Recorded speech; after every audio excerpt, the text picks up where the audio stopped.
বিসমিল্লাহির রহমানির রহিম। আসসালামু আলাইকুম রহমতুল্লাহ। সুপ্রিয় শিক্ষার্থীরা, ক্রিয়েটিভ টিচিং মেথডের পক্ষ থেকে আমি মোহাম্মদ আতিকুল ইসলাম সুমন নিয়ে আসলাম অষ্টম অধ্যায়ের বৃত্ত সংক্রান্ত আরও একটা গুরুত্বপূর্ণ সম্পাদ্য 7, বৃত্তের যে কোনো বিন্দুতে স্পর্শক অঙ্কন করা।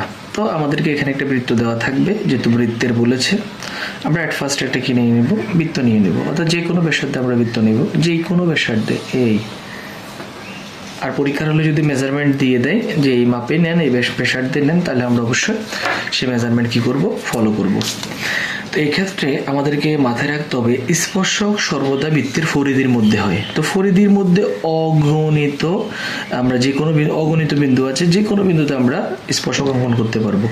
তো স্পর্শক অঙ্কন করার ক্ষেত্রে অ্যাট ফার্স্ট আমাদের যেটা করণীয় সেটা হচ্ছে যে কি, কেন্দ্র যেটা আছে, আমাদের যে সেন্টার আছে কেন্দ্র, সেই কেন্দ্র থেকে পরিধি পর্যন্ত যেদিকে ইচ্ছা ওদিকে আমরা একটা ব্যাসার্ধ নিব। এদিকে নিতে পারি, এদিকে নিতে পারি, এদিকে নিতে পারি, এদিকে নিতে পারি, যেদিকে ইচ্ছা।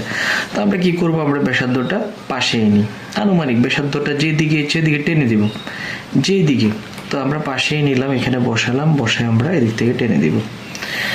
আর টেনে দেওয়ার পর আমরা যেই বিন্দু পাবো, ধরেন না আমাদের ও কেন্দ্র বিশিষ্ট বৃত্ত ছিল, আর আমরা ও এ নিলাম কি আমাদের ব্যাসার্ধ।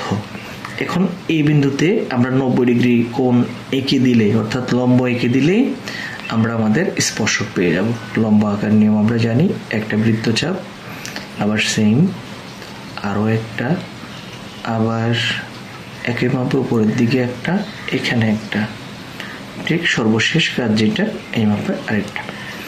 হয়ে গেল আমাদের লম্ব, বা লম্ব আঁকলেই আমরা কি পাবো, স্পর্শক পেয়ে যাব।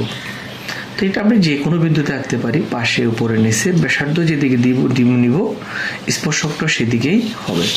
আর অবশ্যই মাথায় রাখতে হবে একটি বৃত্তের ব্যাসার্ধের উপরে অঙ্কিত স্পর্শক সর্বদা 90 ডিগ্রি কোণ উৎপন্ন করে। কত ডিগ্রি? 90 ডিগ্রি কোণ উৎপন্ন করে। এটা আমাদের পরীক্ষায় আমাদের জন্য আসতে পারে যে স্পর্শ বিন্দুতে স্পর্শক কত ডিগ্রি কোণ উৎপন্ন করে, 90 ডিগ্রি। এমসিকিউতে আসতে পারে। এই হলো যে আমাদের সম্পাদ্য 7। আশা করি বুঝতে পেরেছেন।